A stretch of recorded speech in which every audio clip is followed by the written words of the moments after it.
কোনো মুসলমান আল্লাহর বিধানকে অস্বীকার করার ক্ষমতা নেই। আর ইসলামী দল যদি হয়ে সে বিধানকে অস্বীকার করে, সে বিধানকে বুড়া আঙ্গুল দেখায়, তাদেরকে ইসলামী দল বলা যায় না। হা ভোট জয়যুক্ত হইতে বিএনপিকে সঙ্গে নিয়ে হা ভোট করতে হবে। বিএনপিকে বাদ দিয়ে আপনি হা না ভোট করতে চান, দেশ এবং জাতির এবং বিএনপির নেতাকর্মীদের এবং বাংলাদেশ জনগণের এবং বাংলাদেশ ছাত্র জনতা নাগরিক ঐক্য পরিষদের সকলের একটি স্লোগান, আগে জাতীয় নির্বাচন, পরে হা না ভোট। জুলাই সনদ সবকিছু জাতীয় নির্বাচন পরে বাস্তবায়ন হবে, তার আগে কোনো কিছু বাস্তবায়ন হওয়া সম্ভব না। সর্বদলীয় সকলের ঐক্যমতে জুলাই সনদে যখন সিগনেচার হয়েছিল, তখন জাতি এবং সকল মানুষের ভেবে নিয়েছিল সকলের সিদ্ধান্ত অনুযায়ী জুলাই সনদের এবং জুলাই আগস্টে যে আন্দোলন ফেসিবাদ, সে ফেসিবাদ পতনের আন্দোলনটি একটি জাতির কাছে গ্রহণযোগ্যতা বা জাতির কাছে একটি স্বীকৃতি অবস্থা থাকবে। কিন্তু আমরা দেখতে পেয়েছি এটি শীঘ্রই জাতীয় ঐক্য কমিশন থেকে, যেটা বিভিন্ন দল থেকে যে একটি পক্ষে বিপক্ষে এবং বিভিন্ন মতামত দিয়েছিল, সেই মতামতকে তারা মুছে দিয়ে তারা একক সিদ্ধান্তকে একটি রাজনীতি দলের পরামর্শে বা রাজনীতি দলের প্রভাবিত তখন একক সিদ্ধান্ত নিয়ে তারা কিছু পেশিবাদের স্বৈরাচার শেখ হাসিনার প্রেতাত্মাদের পুনর্জীবিত করার ষড়যন্ত্র বা পুনর্জীবিত করার জন্য প্রচেষ্টা করছে এবং ষড়যন্ত্র পুনর্জীবিত করার জন্য তাদেরকে আবার বাংলাদেশকে আসার রাজনীতি করার জন্য সহযোগিতা করছে। আপনারা দেখতে পাচ্ছেন এটি শীঘ্রই জুলাই সনদে আমরা যতটুকু জানি বা যতটুকু জানতে পেরেছি, এটি শীঘ্রই যে দেশে 90% মুসলমান, সেই 90% মুসলমানের দেশে আল্লাহর উপর আস্থা এবং বিশ্বাস সংবিধান থেকে মুছে ফেলতে চাচ্ছে।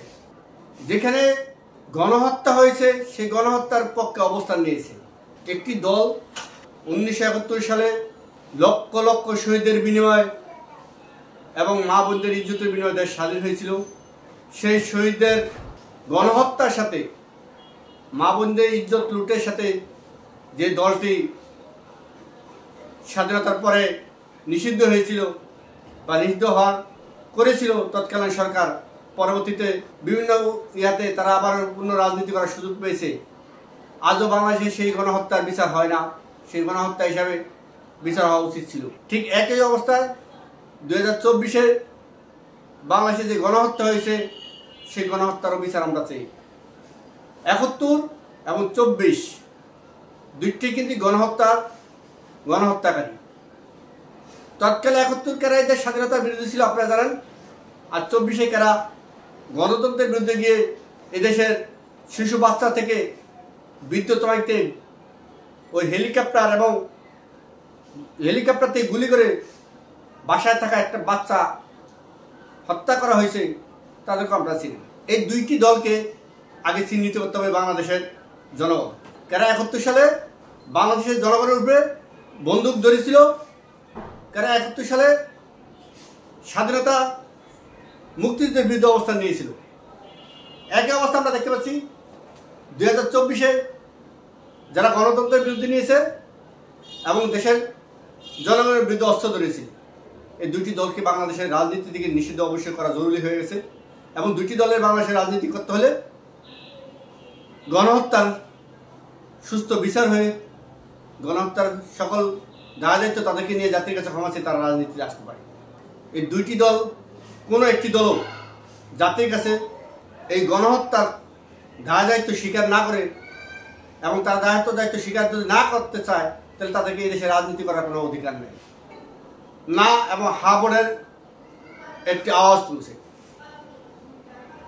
আমি বর্তমান অন্তর্বর্তীকালীন সরকারকে বলতে চাই, আপনারা যে না এবং হার ভোটের আওয়াজ তুলছেন, সে না এবং হার ভোটের অর্থটা কি আপনারা আজও জাতির কাছে স্পষ্ট করছেন?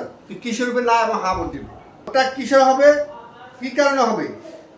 না এবং হা ভোটটা এই কোন প্রয়োজনে, কেন জাতির প্রয়োজন আছে, কি কারণে সাধারণ মানুষ নায়ের পক্ষে ভোট দেবে, কি কারণে হায়ের পক্ষে ভোট দেবে, সেটা কিন্তু আপনি তুলে ধরতে পারেন না এবং সেটা কিন্তু আপনার তুলতে এখনো ছাড়ো না।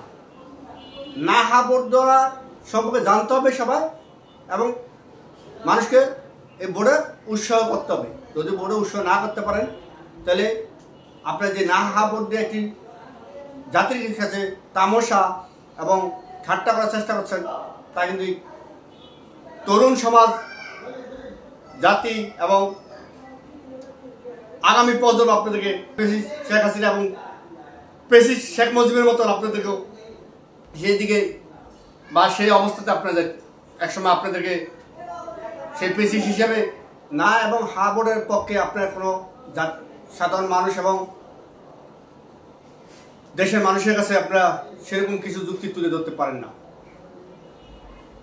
আমরা দেখতে পাচ্ছি একটি দল বাংলাদেশ স্বাধীনতার আজ 54 বছর, যে 54 বছরও তারা বাংলাদেশের কল্যাণ রাষ্ট্র বা বাংলাদেশের গণতন্ত্রমুখী রাষ্ট্র হোক এটা চায় না। আপনারা জানেন তারা পরিচয় দিচ্ছে ইসলামী রাজনীতি দল, কিন্তু আপনারা একটি শিখে দেখতে পাচ্ছেন গত 5 আগস্টের পরে তাদের পূর্ণ রূপ আপনারা দেখতে পাচ্ছেন। ইসলামী রাজনীতি দল পরিচয় দিচ্ছে, কিন্তু তারা ইসলাম বলতে তাদের ভিতরে কিছু নেই। আপনারা দেখেন যদি ইসলামী দল বলে তো নারীদেরকে পর্দা করা ফরজ, পর্দা করা নারীদের জন্য ফরজ। সে ফরজকে যারা মানবে না সে সোজাসুজি অমুসলিম। কোনো মুসলমান আল্লাহর বিধানকে অস্বীকার করার ক্ষমতা নেই। আর ইসলামী দল যদি হয়ে সে বিধানকে অস্বীকার করে, সে বিধানকে বুড়া আঙ্গুল দেখায়, তাদেরকে ইসলামী দল বলা যায় না। আমি ইতিহাসে বলছি, এই দলটাকে ঘোষণা দিছি বাংলাদেশ জামায়াত লীগ। আমরা দেখছি বাংলাদেশ আওয়ামী লীগ যে রাজনীতি ভূমিকা ছিল, দেশের জনগণকে বুড়া আঙ্গুল দেখাইছে, দেশের জাতিকে বুড়া আঙ্গুল দেখাইছে, ঠিক একই অবস্থা বর্তমান জামায়াত লীগ।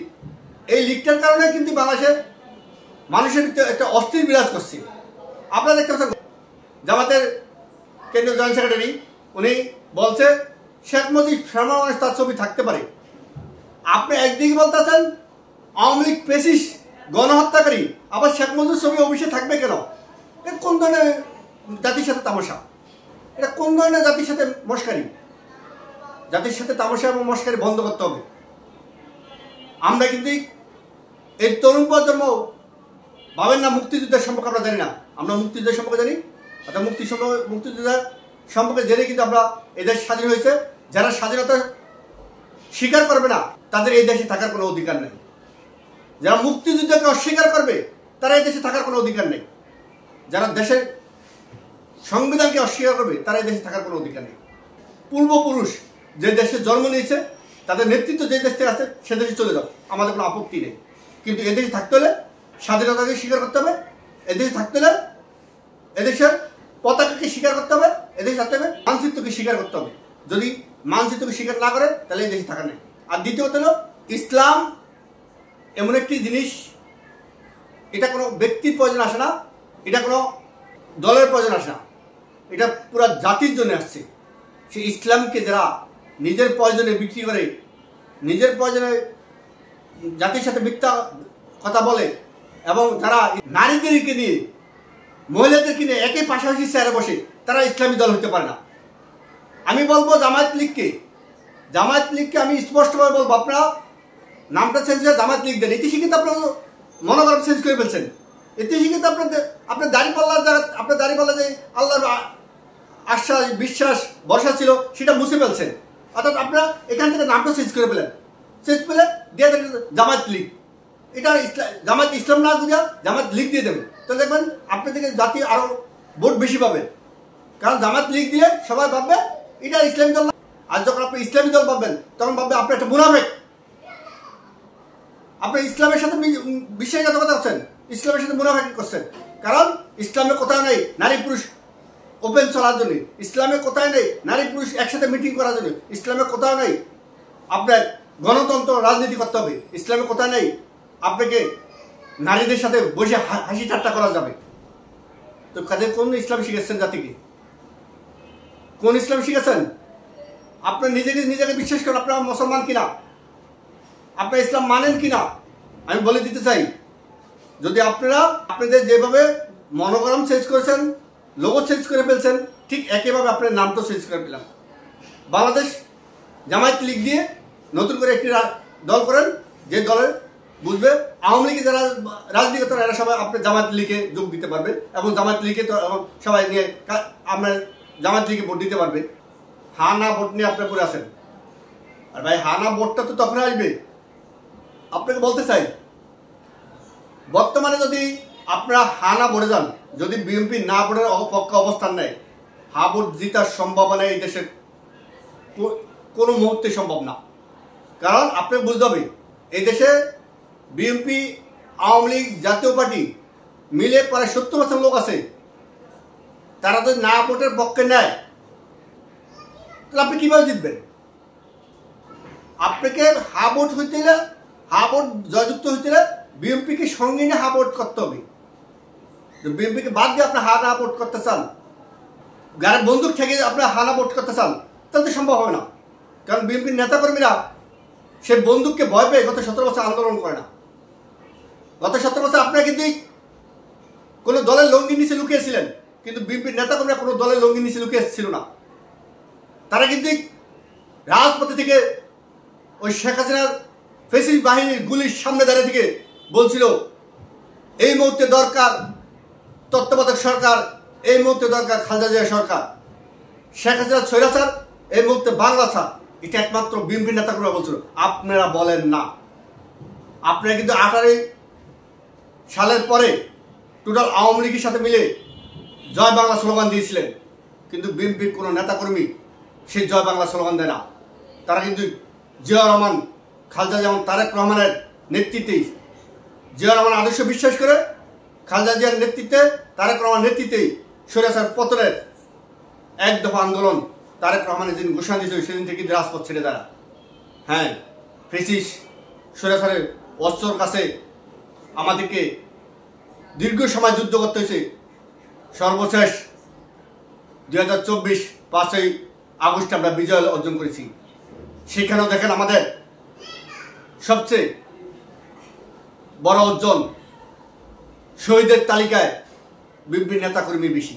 অর্থাৎ আগামী দিনে হানা ভোট দিতে হলে জাতীয় নির্বাচন আগে হবে, পরে হানা ভোট হবে। তার আগে কোনো হানা ভোট হবে না, না না না, হানা ভোট হবে না। এটাই আমাদের দেশ এবং জাতির এবং বিএনপির নেতাকর্মীদের এবং বাংলাদেশ জনগণের এবং বাংলাদেশ ছাত্র জনতা নাগরিক ঐক্য পরিষদের সকলের একটি স্লোগান, আগে জাতীয় নির্বাচন, পরে হানা ভোট। জুলাই সনদ সবকিছু জাতীয় নির্বাচন পরে বাস্তবায়ন হবে, তার আগে কোনো কিছু বাস্তবায়ন হওয়া সম্ভব না। আবারও বলতে চাই, জাতীয় নির্বাচন আগে কোনো রকম রাষ্ট্রের সম্পদ নষ্ট করে, দেশের অর্থ অপচার করে একটি দলকে, একটি দলের পরামর্শে, দলের ইন্ধনে সরকার যেন কোনো রকম রাষ্ট্রের ক্ষতি না করে, তাহলে রাষ্ট্রের তরুণ সমাজ এবং জনগণ জেগে উঠবে। সেদিন কিন্তু সরকার শেখ হাসিনার, ওই প্রেসিডেন্ট শেখ হাসিনার মতন পালিয়ে যেতে বাধ্য হবে।